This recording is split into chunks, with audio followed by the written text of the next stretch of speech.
कुदरत जितनी सुंदर दिखती है उतनी भयानक भी है। और कितनी भयानक हो सकती है यह हमें फ्लाइट 571 की घटना से पता चलता है, जिसे सुनने के बाद हर किसी की रूह कांप जाएगी। और ऐसा हुआ फ्लाइट 571 के साथ, जिसने कुदरत के असली रूप का सामना किया। इनका प्लेन एंडीज की पहाड़ी पर क्रैश हुआ, जो जमीन से हजारों फीट ऊंचा था, और इनमें से कुछ लोग बच गए। और अब इन्हें जिंदा रहने के लिए एक ही चारा था, अपने यारों दोस्तों का मांस खाना। दिन 12 अक्टूबर 1972 को एक प्लेन उरुग्वे देश से उड़ान भरता है और उसे चिली देश की राजधानी सैंटियागो में पहुंचना था। इस प्लेन में सफर कर रहे हैं रग्बी प्लेयर और उनके साथ उनकी फैमिली, उनके दोस्त और 5 क्रू मेंबर थे। इन सब को मिलाकर 45 लोग प्लेन में सफर कर रहे थे। यह प्लेन लगभग 3 घंटे में अपने डेस्टिनेशन पर पहुंचने वाला था। लेकिन अपनी डेस्टिनेशन पर पहुंचने से पहले उन्हें एंडीज की पहाड़ी को पार करना था। अब प्लेन को हवा में 2 घंटे हो गए थे, तभी अचानक मौसम खराब होने लगता है और इन्हें अर्जेंटीना के मेंडोजा शहर में इमरजेंसी लैंडिंग करनी पड़ती है और ये रात भर वहीं रुकते हैं। अब दूसरे दिन यानी 13 अक्टूबर को यह फ्लाइट टेक ऑफ करने के लिए रेडी होती है, लेकिन दुर्भाग्य से अभी भी मौसम ठीक नहीं हुआ था। लेकिन अच्छी बात यह थी कि इनका पायलट इस रास्ते से कई बार जा चुका था। इसी वजह से पायलट को खुद पर कॉन्फिडेंस था। उसे लगता है कि एंडीज की पहाड़ी को आज भी पार कर लेगा, क्योंकि यहां से सिर्फ उनका 1 घंटे का ही सफर रह गया था। 13 अक्टूबर को दोपहर के 2:18 पर यह फ्लाइट फिर से उड़ान भरता है। अब प्लेन हवा को चीरते हुए आगे बढ़ ही रहा होता है, तभी अचानक मौसम और भी ज्यादा खराब हो जाता है। उससे विजिबिलिटी पूरी खत्म हो जाती है। इससे पायलट को अब कुछ भी दिखाई नहीं दे रहा था। अब पायलट प्लेन के इंस्ट्रूमेंट पर ही निर्भर था। अगर मौसम साफ रहा होता तो उसे आइडिया आता कि प्लेन कहां पर उड़ान भर रहा है। उसने इंडीज की पहाड़ियों को पार किया कि नहीं, ये पायलट को पता नहीं था। लेकिन 1 घंटे में इंडीज की पहाड़ियां खत्म हो जाएंगी, यही उसे पता था। तो पायलट अपना अनुमान लगाता गया और जैसी उसे लगा कि अब 1 घंटा हो गया है तो एंडीज की पहाड़ियां खत्म हुई होगी, तो पायलट ने सैंटियागो के एयरपोर्ट के एटीसी को संपर्क किया और उन्हें सैंटियागो के एयरपोर्ट पर लैंड करने की परमिशन मांगी। तब उनसे पूछा, क्या आपने इंडीज की पहाड़ियों को पार किया? तो पायलट ने बोला, जी हां, हमने पार कर लिया। फिर एटीसी ने उन्हें लैंड करने की परमिशन दे दी। लेकिन अब भी मौसम खराबी था। इसी वजह नीचे घना कोहरा था। नीचे का पायलट को कुछ भी दिखाई नहीं दे रहा था। अब 3:21 हो गए थे। तब पायलट प्लेन को धीरे धीरे नीचे लाने लगता है और जैसी ही प्लेन नीचे आता है, पायलट को नीचे पहाड़ी दिखती है। तब उसे समझ आता है कि इंडीज की पहाड़ियां अभी पार होने की है। तब पायलट प्लेन को ऊपर ले जाने लगता है, लेकिन तभी प्लेन के सामने बहुत बड़ा पहाड़ आ जाता है। अब पायलट पूरी ताकत के साथ प्लेन को ऊपर ले जाने की कोशिश करता है, लेकिन तब तक बहुत देर हो चुकी थी। प्लेन बहुत नीचे आ चुका था। अब प्लेन को ऊपर उठाते समय उसका पीछे का हिस्सा पहाड़ पर लग जाता है और वह प्लेन से अलग हो जाता है। इसके साथ प्लेन के अंदर बैठे हुए 3 लोग अपनी कुर्सियों के साथ गिर जाते हैं। साथ ही प्लेन का राइट विंग भी टूट जाता है। इससे प्लेन का बैलेंस बिगड़ता है और इसकी वजह से दूसरा विंग भी दूसरे पहाड़ पर टकराकर टूट जाता है और प्लेन 750 किलोमीटर की स्पीड से नीचे गिरता है। अब प्लेन का सिर्फ बीच में का हिस्सा ही बच गया था। 45 लोगों में से 12 लोगों की जान अब तक जा चुकी थी। अब सिर्फ 33 लोग अभी जिंदा थे और ज्यादातर बहुत जख्मी हालत में थे। प्लेन के पायलट जगह पर ही मारे जा चुके थे और इनका प्लेन पूरी तरह खत्म हो गया था। यह प्लेन जमीन से 3,335 मीटर के ऊंचाई पर एंडीज की सफेद पहाड़ी पर गुम हो गया था। अब देखना यह है कि इसे कैसे ढूंढा जाता है। अब आपको बता दूं कि अब तक जो हुआ यह सिर्फ एक ट्रेलर था, क्योंकि अब आगे इनके साथ जो होने वाला है उसे देखकर किसी की भी रूह कांप जाए। अब 33 लोगों में से एक आदमी जिंदा तो था, लेकिन वह कोमा में चला गया था, क्योंकि उसके सर पर भारी चोट लगी थी और उस आदमी का नाम था नांदो परंडो। दरअसल एक मजे की बात यह है कि यह कोमा में चला गया आदमी ही आगे चलकर इन सब की जान बचाने वाला है। वह कैसे बचाता है, यह हम आगे देखते हैं। अब रेस्क्यू टीम को इनको बचाने के लिए बहुत कम समय रह गया था, क्योंकि जल्द ही सूरज ढलने वाला था। अगर सूरज ढल गया तो यहां रात में इनका जिंदा रहना काफी मुश्किल हो जाएगा, क्योंकि यहां रात में तापमान 30 डिग्री तक पहुंच जाता है, जो एक इंसान को झेलना पॉसिबल नहीं था। तो जल्दी से 4 हेलीकॉप्टर उनकी तलाश में है।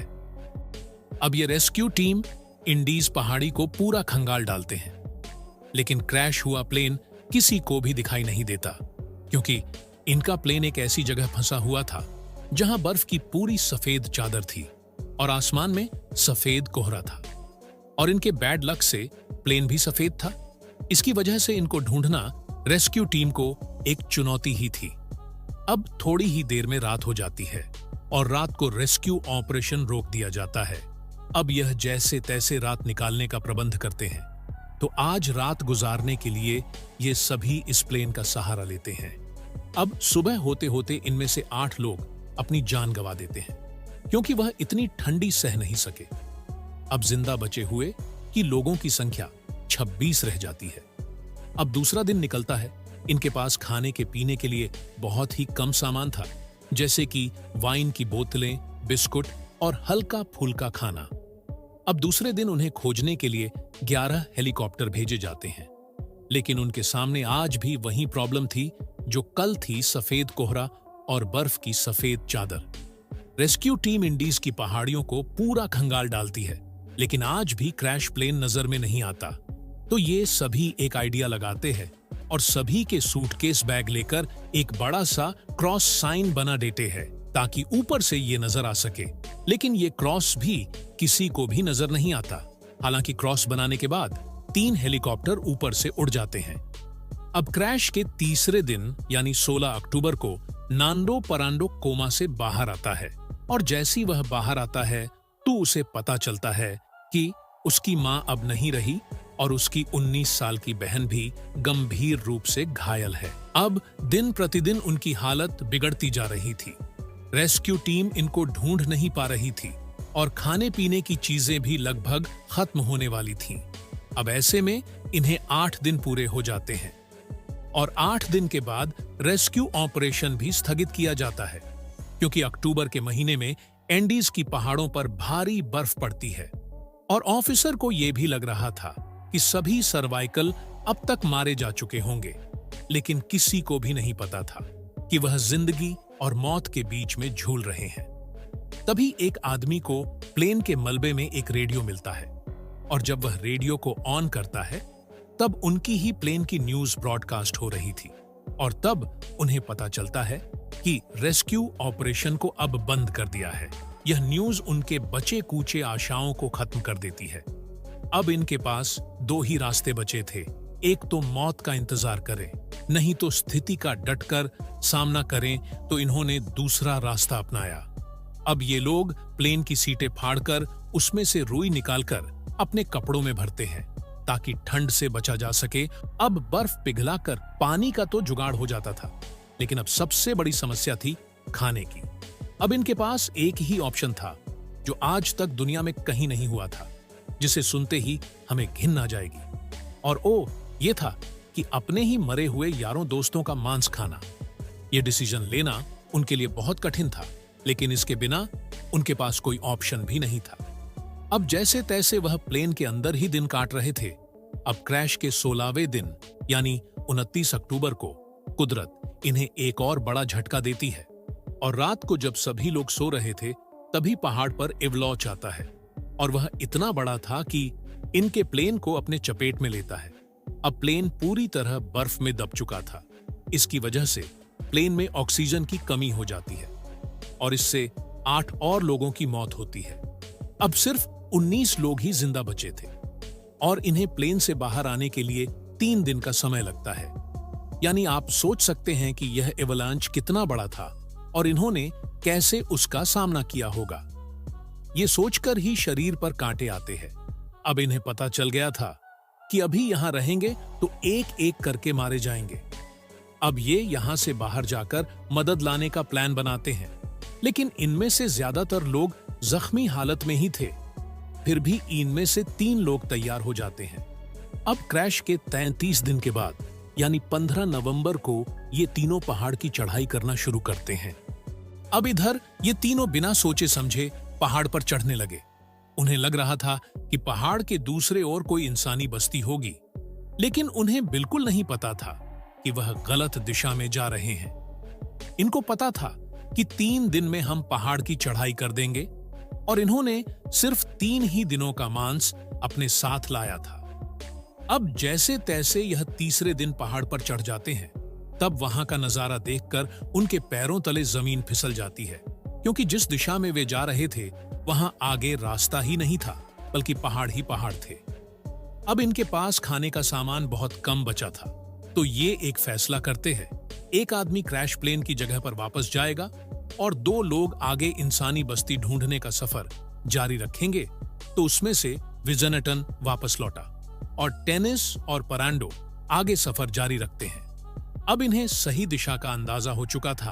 अब लगातार कुछ दिन चलने के बाद उन्हें एक नदी की छोटी सी धारा दिखती है।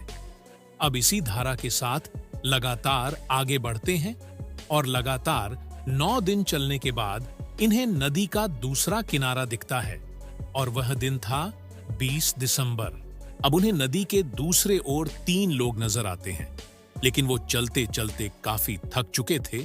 इन्होंने 9 दिन में 61 किलोमीटर का रास्ता तय किया था। अब उन्होंने मंजिल को पा लिया था। तब ये उन लोगों से मदद मांगते हैं, लेकिन वे लोग उनकी मदद नहीं करते और अगले टुमारो कह के वहां से चले जाते हैं और उस दिन उन्हें कोई मदद नहीं मिलती।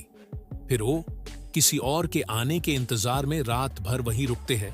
तभी दूसरे दिन वह लोग वापस आते हैं और एक पेन और कागज लेकर उसे पत्थर में लपेटकर उनकी तरफ फेंक देते हैं। तब नांडो परांडो उनके साथ जो हुआ वह सब उस कागज पर लिखता है और उनकी तरफ फेंक देता है। अब यह पढ़ने के बाद उस गांव के लोगों को समझ आता है, क्योंकि उन्हें पता था कि कुछ दिन पहले यहां पर प्लेन क्रैश हुआ था और कुछ ऑफिसर यहां पूछताछ के लिए भी आए थे। तब ये लोग जल्दी से शहर जाते हैं और एयरफोर्स को ये सब बताकर उन्हें ले आते हैं और तब आर्मी का कमांडो नंदो परांडो को लेकर क्रैश हुए लोकेशन पर पहुंचते हैं। अब प्लेन क्रैश के 70 दिनों के बाद यानी 22 दिसंबर को बचे हुए लोगों को फाइनली वहां से रेस्क्यू किया जाता है। दोस्तों, इनकी कहानी बहुत ही खतरनाक थी और दर्दनाक भी। तो आपको यह कहानी कैसी लगी कमेंट में जरूर बताइएगा और वीडियो अच्छी लगी तो वीडियो को लाइक करके ही जाना।